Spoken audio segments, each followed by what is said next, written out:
And this time I actually remembered to hit record at the beginning. Next time we're just going to have to watch the playback and see what happens there. Yeah, it's something I have to force myself to remember, but this mission is not too difficult, honestly, so... It seems like a lot more of a daunting challenge because we've got 5 opponents now as opposed to just the 1, or just the 2 from last time. Let's be fair, it might as well have only been 1.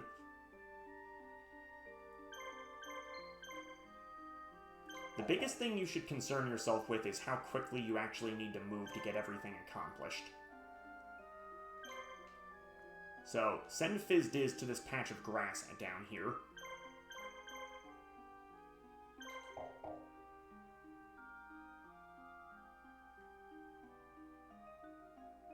It's looking like right now Silverfang is actually moving about as fast or faster than the Ferrolimp. That's an interesting thing. So, flying monsters tend to move faster than ground monsters on average, but there's a lot of exceptions to this as well, so it's kind of weird. It's like flying is meant to be the fastest at Foundation, but in practice it really isn't. At least not early in the game. Maybe as we get later in the game that happens, but certainly not here.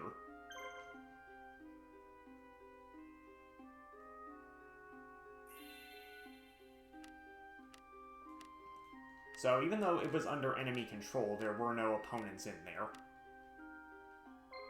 Obviously, you can check this view to see who's where.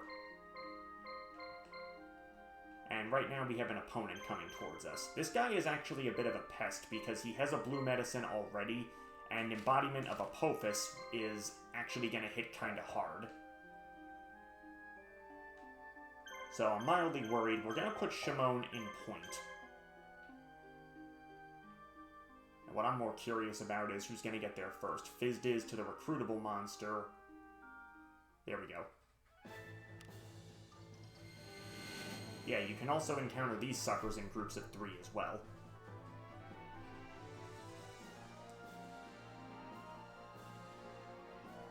Kinda surprised Maneater Bug started with a guard, but okay. Now, you don't need to 100%... You don't need to take down the roaming monsters. You need to win the fight. But, again, that only really matters in terms of points. And once again, this is a forest. We bring Beaver Warrior.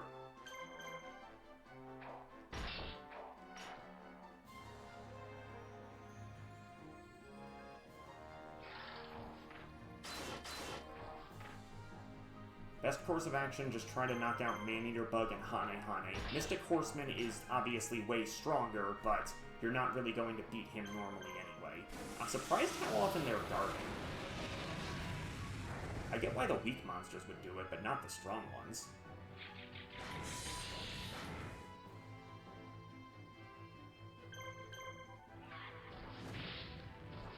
That's another thing that a lot of people debate in the community. Is it supposed to be pronounced Hane Hane or Hane Hane? I'm not sure what it's like based off of mythologically, so it's probably Hane Hane. I really don't know. Also, getting that critical was not the best timing. That's not the best timing either. Doesn't matter. Fight's basically over. We just gotta wait for this thing to finish up.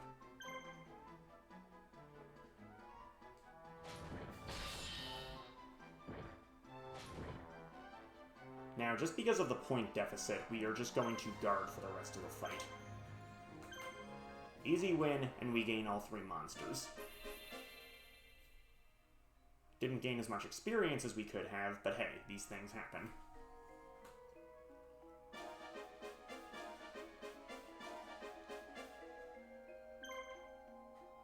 Now let's go take this base. While you're in the overworld, use every blue medicine you need to as soon as you need to. For whatever reason, you cannot use healing items like blue medicine or red medicine when you're inside of a base. You have to step out, use it, and then go back in, which is kind of annoying. Now, of course, these enemies have blue medicine of their own. There's a little exploit that you can do with the AI. They tend to use blue medicine when they get to about 50% HP or less. It's a little iffy depending on the monster, but as long as you do that, it's very easy to just get them to waste it.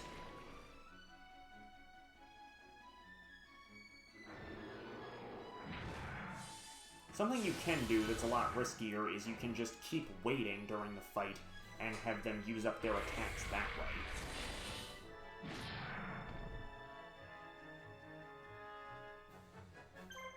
But looks like I need to actually heal as well, because they're coordinating their attacks on Silver Fang.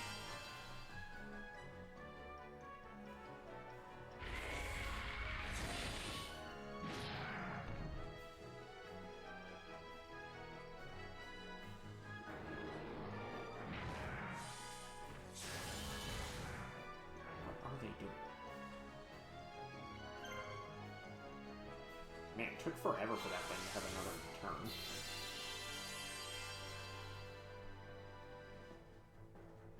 Yeah, so it doesn't fully recover, but that was pretty close. I think it is actually better to just wait and take the punishment. Because you want to get Zeragan out of the way as quickly as possible.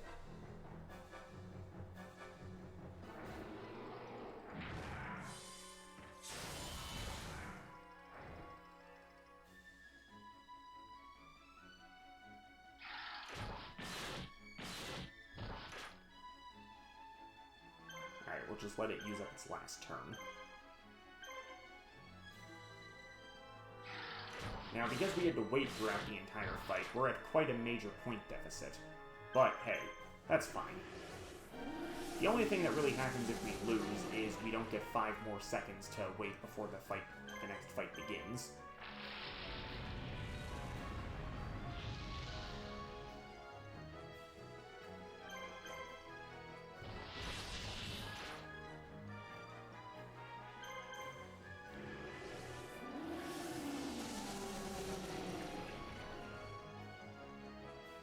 One hit will do it. Perfect.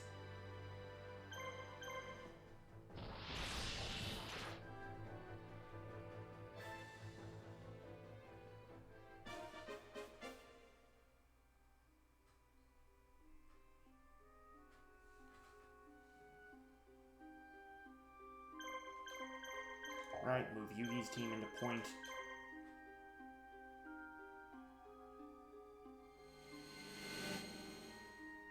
The most irritating thing about this second mission here is that a lot of your monsters actually do have a Night power-up, which makes them stronger, but if you take too long, then Night's going to go away, and the boss of this chapter is going to be a lot harder.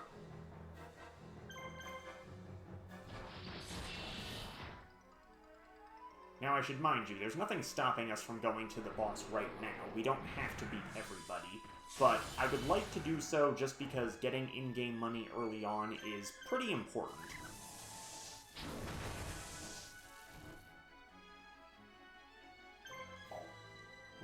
Just keep guarding.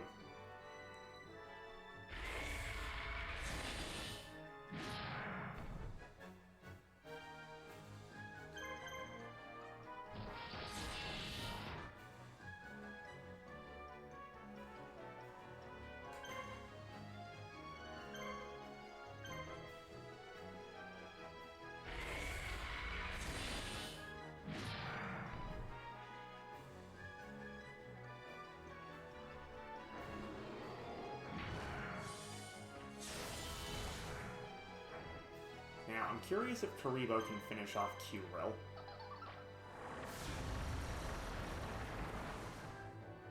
Oh, just barely. Nice. That's always a good feeling when you just barely knock them out.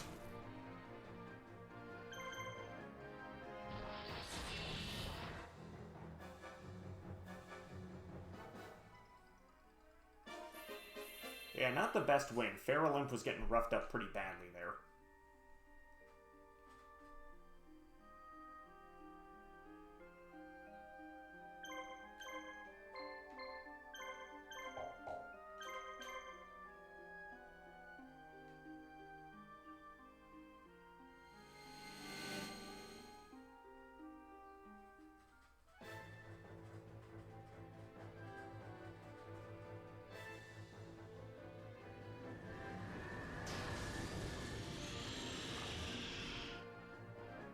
So these punks, I'm trying to think here.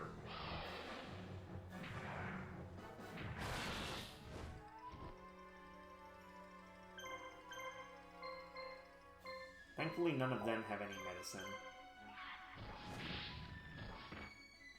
Again, in a lot of cases it's better off just to take out the small 5 first so that they have fewer attacks. But sometimes you will have to take out the strongest one too, otherwise you're just going to get whooped. And I'm gonna notice myself doing that a lot more in this particular challenge because, yeah, you can't just let the strongest guy hit you for 30% of your HP every attack.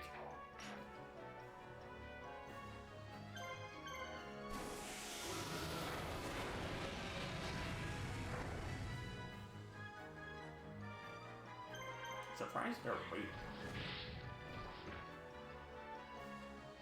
But like I said, the AI is not amazing. In terms of the map screen, it's actually, like, absurdly linear. They just automatically go to the closest location.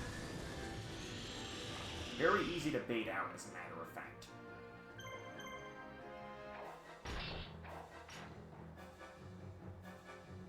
I think we can take this freak out. Maybe with this attack? No, that missed. Great. Alright. Probably gonna have to deal with it being alive from the beginning of the next round. Mildly disappointing, but whatever.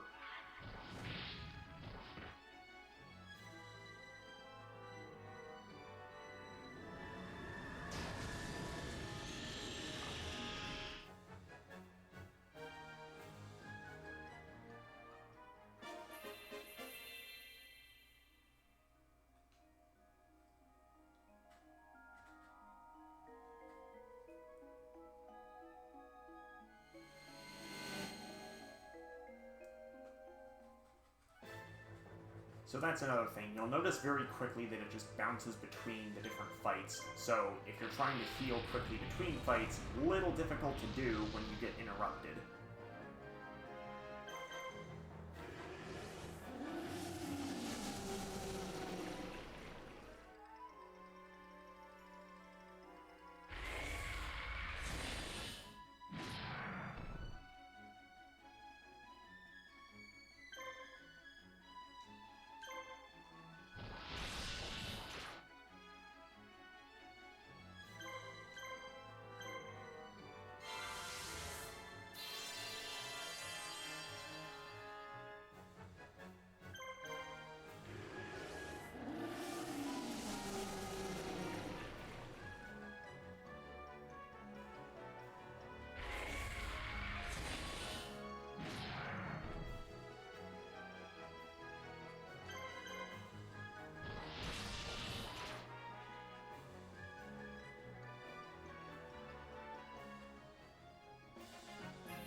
Yeah, of course. See, this is why you really need to try and finish them off as quickly as you can, because we just took, like, 2 additional attacks already.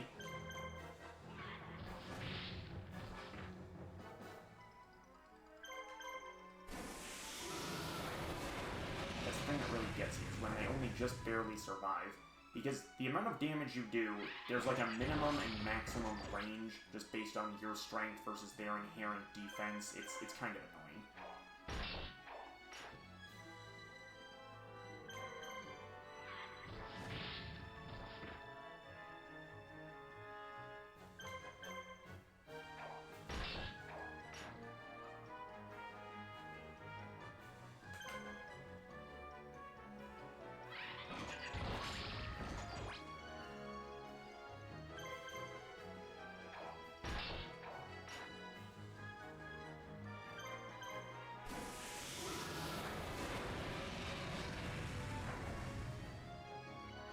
Pointless critical. That's going to be another trend, much like actual Pokemon games. Pointless criticals at the end of this process.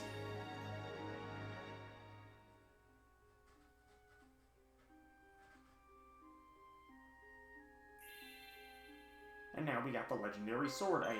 Woohoo, an equipable item.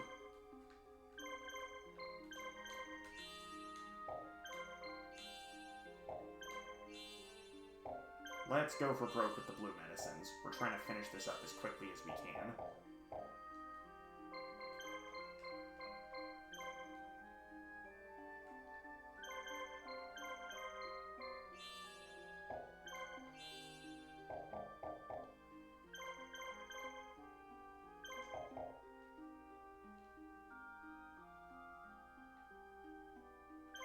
Space out just a little bit so that Yugi can get there too.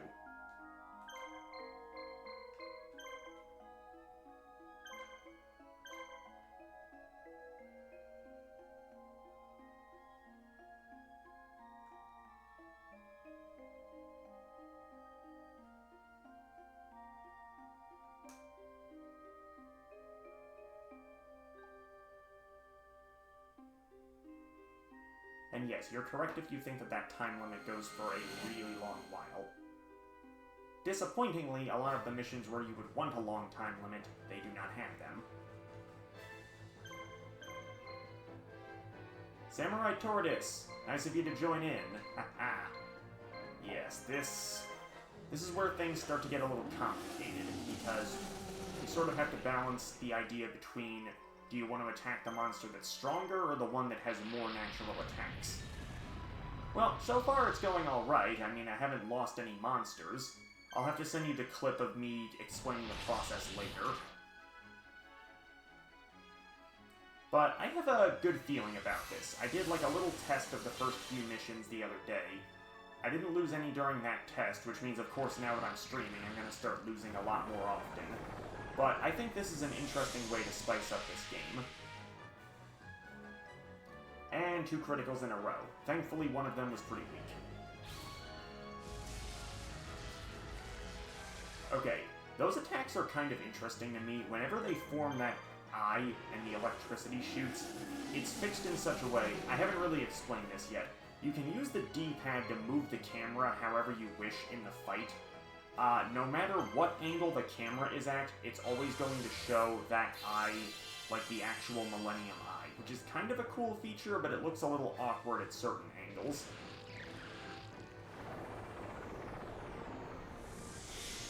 Usually I don't care enough to change the camera angle midway through, but I think there's specific instances where certain angles make the lag less of an issue. Yeah, this game does have lag like crazy, which is kind of irritating. At least during some attacks. Seems cool at first, but I mean, I don't know. By the GameCube, they definitely should have features like this. It would be kind of pathetic if they didn't. And I think it's gonna survive. Of course.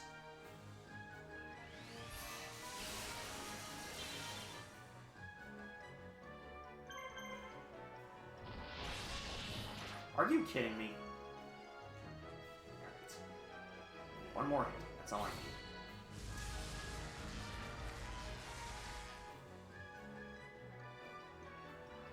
Okay. This is another annoying thing. Sometimes the enemies will just randomly get a second turn in a row, and you can never really figure out what the speed stat is in this case. Not risking anything.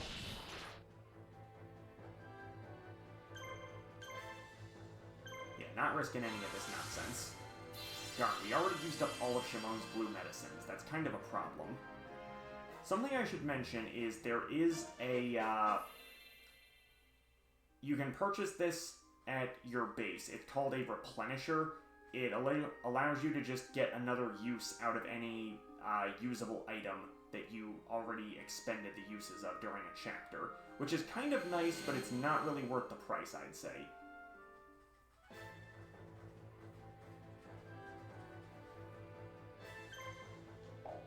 Who do I want to hit first?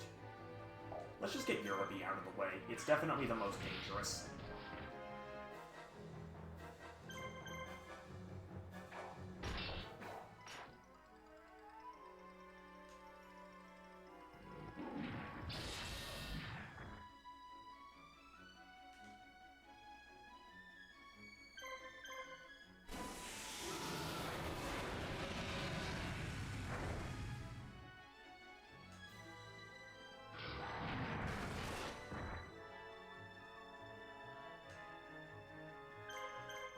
Guess I'm getting kind of lucky. Most of the weak monsters are just defending or waiting.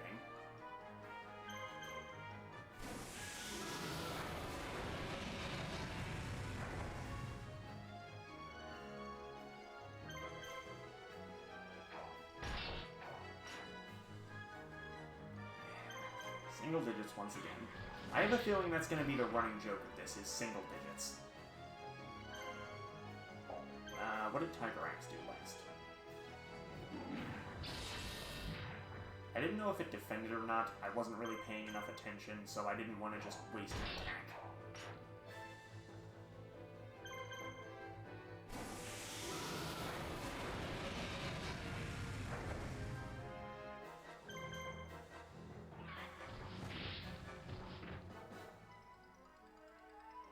Also, I don't know why, maybe it's my imagination, it feels like almost every chapter in this game, at least a very wide majority of them, you have to fight a Tiger Axe at some point. And I don't really know why. Like, it's a standard, I guess, average attack monster, but maybe I shouldn't complain, because its attack animation is at least pretty fast. Most of the sword monsters, they just have pretty short attack animations, so you don't have to spend all day waiting. Unless, of course, you miss like that. Freaking Celtic Guardian.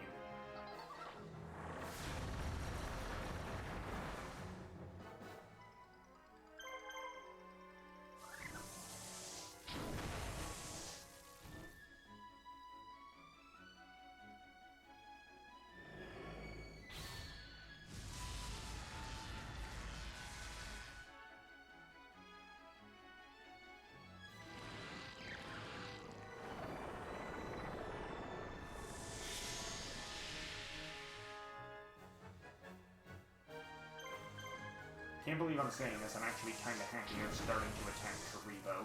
Have the little puffball soak up some damage.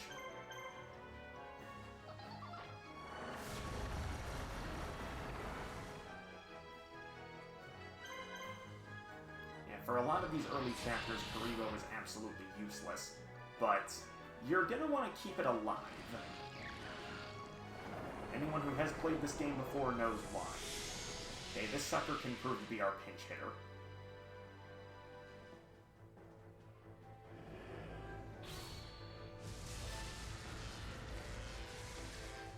You will also notice the monsters, like, turn to face their attack target, which is kind of a nice feature, especially when it's the middle monster doing it, because then it's easiest to tell.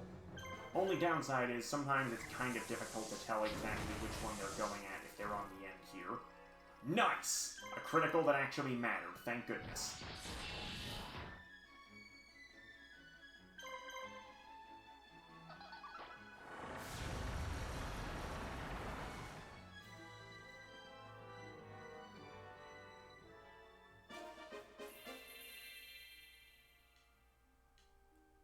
Okay, as soon as we get access to this location, we are going to set up a healer.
This is definitely one of the aspects that can make the game feel kind of boring. It's easy enough to just wail on a monster like this, but having to, it's basically just kind of button mashing at this point.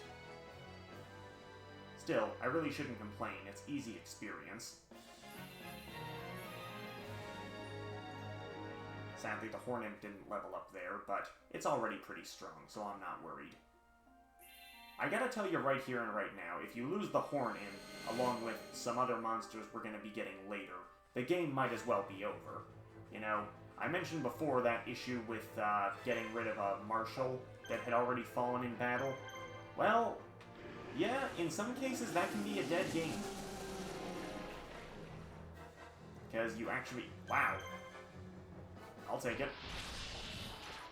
In some cases, you actually need to use a specific marshal or a specific monster. It doesn't happen often, but, you know, if you're at the moment where it happens and you don't have them anymore, them's the breaks.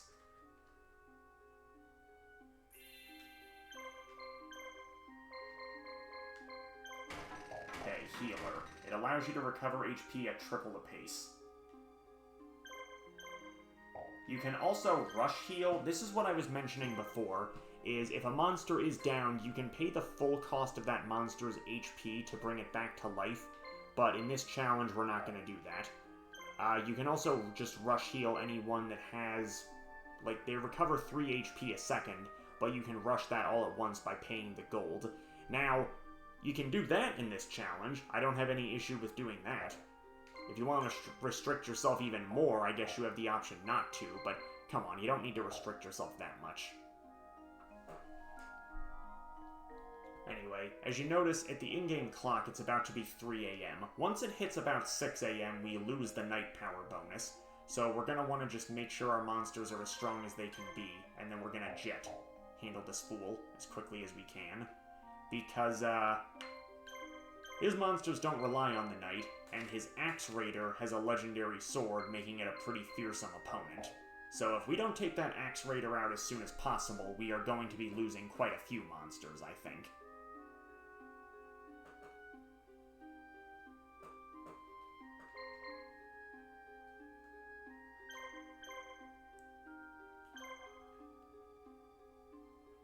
Oh yeah, I almost forgot the infamous text box here.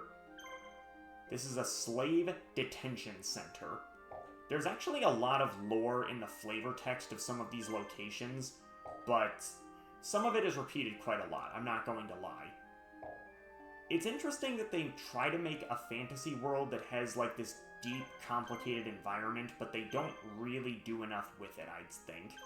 It's just kind of an explanation for what the characters that you play as are supposed to be doing in this game. Still doesn't explain enough, though.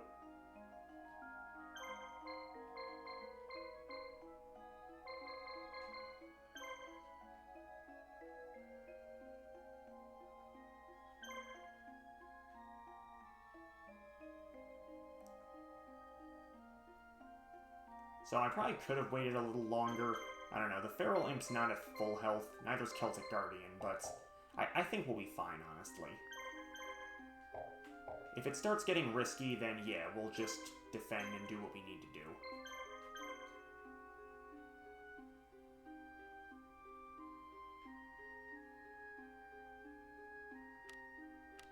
Yeah, so he's not even getting any time to recover, because as soon as Yugi's fight is finished, Shimon is going to jump right in. By the way, notice how the first mission only took about 15 minutes, and it's been a half an hour. We're just now fighting this sucker. Yeah. Half an hour is kind of generous by the time we get to the longer missions.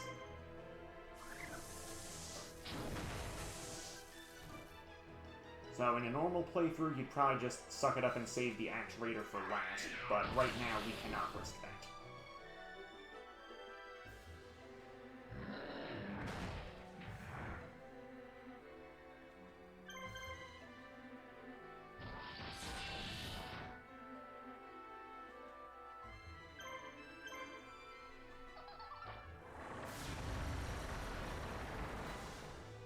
I don't even know if we'll beat him in this mission.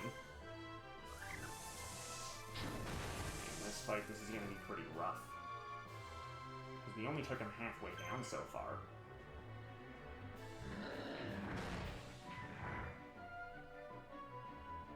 Now luckily...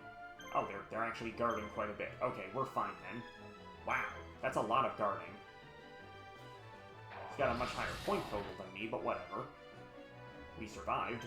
We got quite a few turns to just wail on this fool.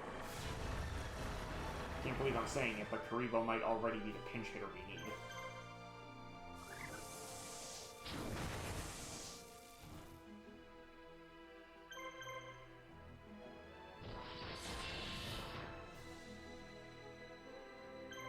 Oh, this could be just enough. Could be just under, too. That's the irritating thing. Let's see. Yes! There's the convenient thing, is they do fade away, like, immediately. If you do enough damage, you don't have to wait for it to calculate all the way. So that feels pretty good.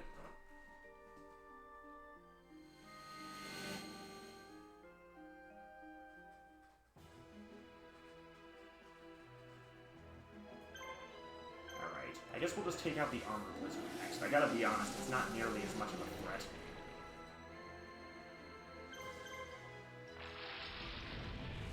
But, like, the gap in the power between these two monsters is so high, it doesn't really matter if one gets a third attack, you know?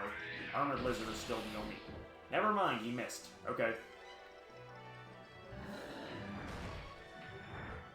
This is pretty good. We got nothing to worry about already. Gonna take this freak out in a second. Wow, okay, alright, we're actually kind of... This is just overkill at this point. Like, I'm not gonna say these critical hits don't matter, but this is more overkill than anything.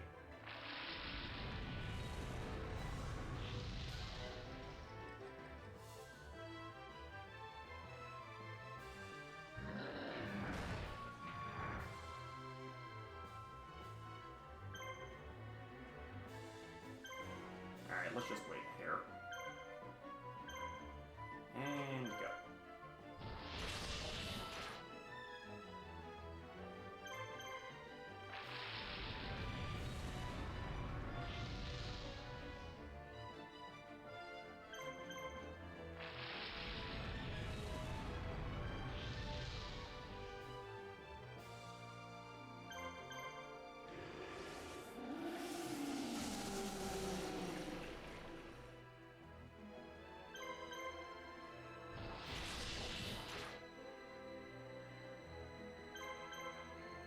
Not quite enough to finish.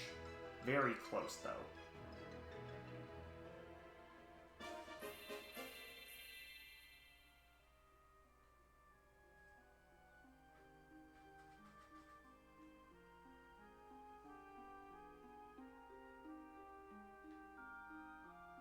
And we'll let Yugi get the finishing blow.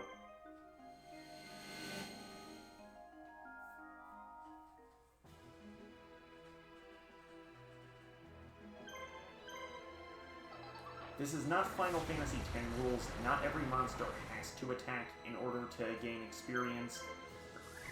But you might as well just... Like, if a weak monster is gonna attack first, just do it so that you know you'll finish it off in the next strong hit anyway.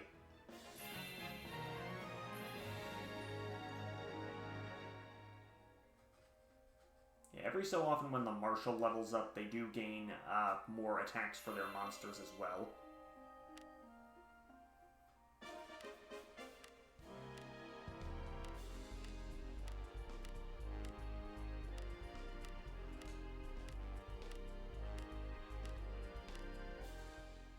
Alright, so now we got Tristan on our team, we got more money, and we got Red Medicine, which can fully heal somebody.